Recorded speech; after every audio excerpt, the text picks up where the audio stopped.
Today we're going to be reacting to the Minnesota Vikings Week 1 win over the New York Giants 28-6. This was a very tough watch.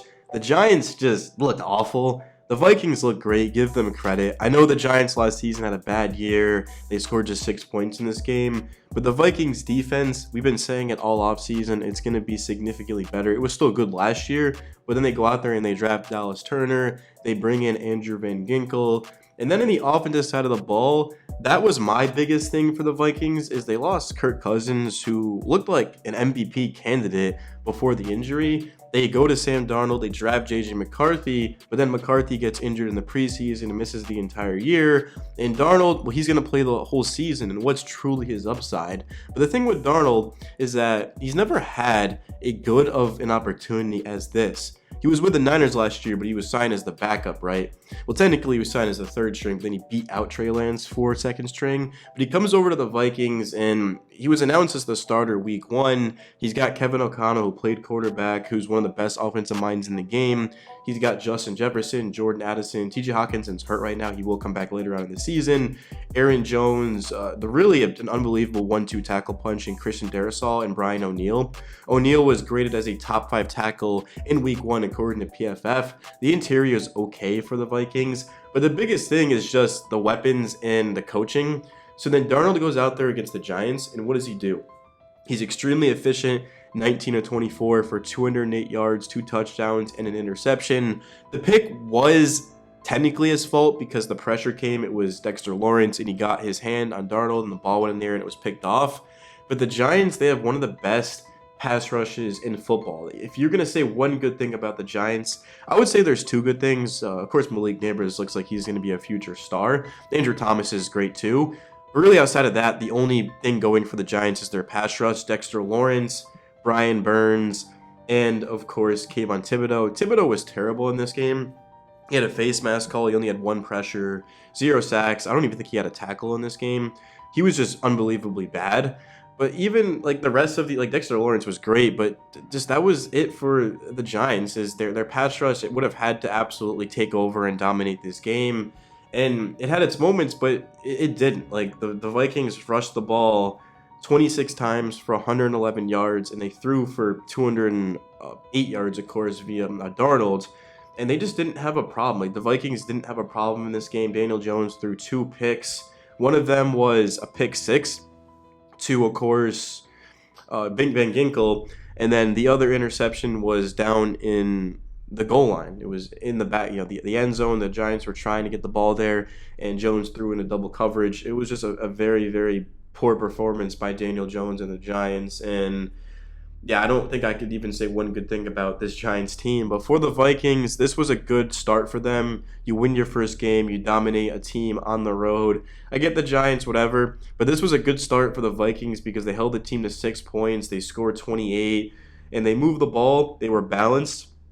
They didn't need Justin Jefferson to have 200 yards to win. They just had 59 yards out of him and a touchdown. It was a quiet game for the Vikings receivers, if I'm being honest. That Jefferson touchdown was a 4th and 2, and it was just a slant. He was working against Deontay Banks, the second-year corner, and O'Connell, he motioned the running back to Darnold's right, so that way there couldn't be any help from a safety or a linebacker on Jefferson, so now you have him one-on-one.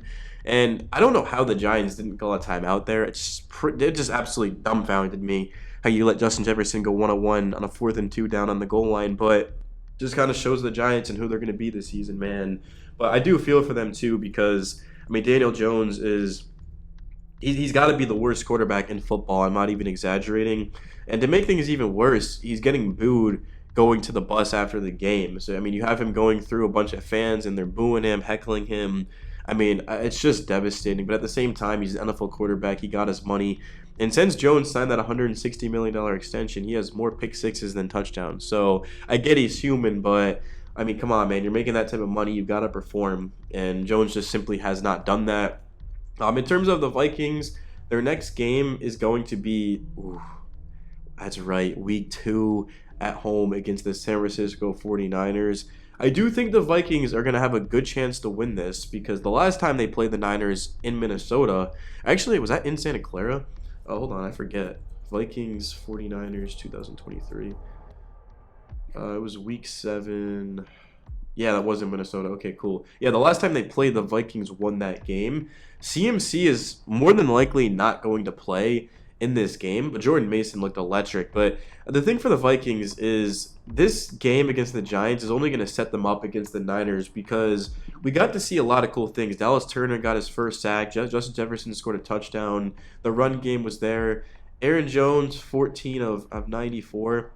I mean, it's a little crazy to me to think that Aaron Jones is a Viking because, I mean, he was so good for the Packers, and this was the one year where he had trouble staying healthy, so then he ends up going over to Minnesota, and we got to see what Aaron Jones is fully capable of when he's on the field, and that's being one of the best running backs in the league.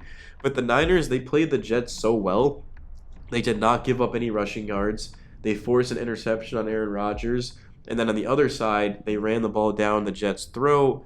Brock Purdy made the plays that he had to. So this is a big-time test for the Vikings because I know a lot of people didn't have much expectations for them coming into the season. They had them finishing last. They're in a division with the Bears and the Lions and the Packers. I mean, this is as tough, competitive a division as it gets. But the Vikings, they truly do have the potential to win a lot of games this year because of their defense, their weapons, and Sam Darnold. I mean, he's going to have a good season. Like, he's with O'Connell. You know, Darnold's got a big arm. He's athletic. And he's just a perfect quarterback for the Vikings, a guy that can get the ball where he needs to. He's got a big arm. Of course, he's played quarterback for multiple teams, but he's never had this much help around him. And clearly the Vikings, they drafted J.J. McCarthy for a reason because they wanted that franchise guy. They understand that you need that to even have a chance in the NFL.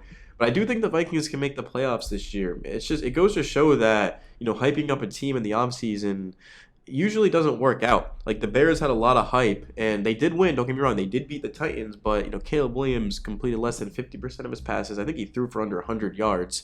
The only reason the Bears won that game was because of their defense, and they had a special teams touchdown. So yeah, both these teams are 1-0, but I mean the Vikings, they dominated, man. And I'm not giving them a lot of credit. I should be, like, I don't want to make it seem like I'm not, but it's just because it's the Giants. But there are teams in the NFL that would have gone on the road against the Giants, and they probably still would have beat them, but it would have been close, right? Like, the Vikings, they approached this game like it was any other team, and it was a good one, man. But I'm looking forward to seeing how the Vikings play against the Niners because, I mean, I am going to make a video about the Giants, and it just makes me sick to my stomach, man, how bad this football team is, especially after last year. It's the same thing with the Panthers. Is like, these bad teams that were miserable, I mean, you had all off-season to be able to improve, and you still suck just as bad as the year before. It makes no sense to me, man. Like, I truly am just in a loss of words, but yeah, that's all I got for you guys. It's your boy Swaggy. Peace.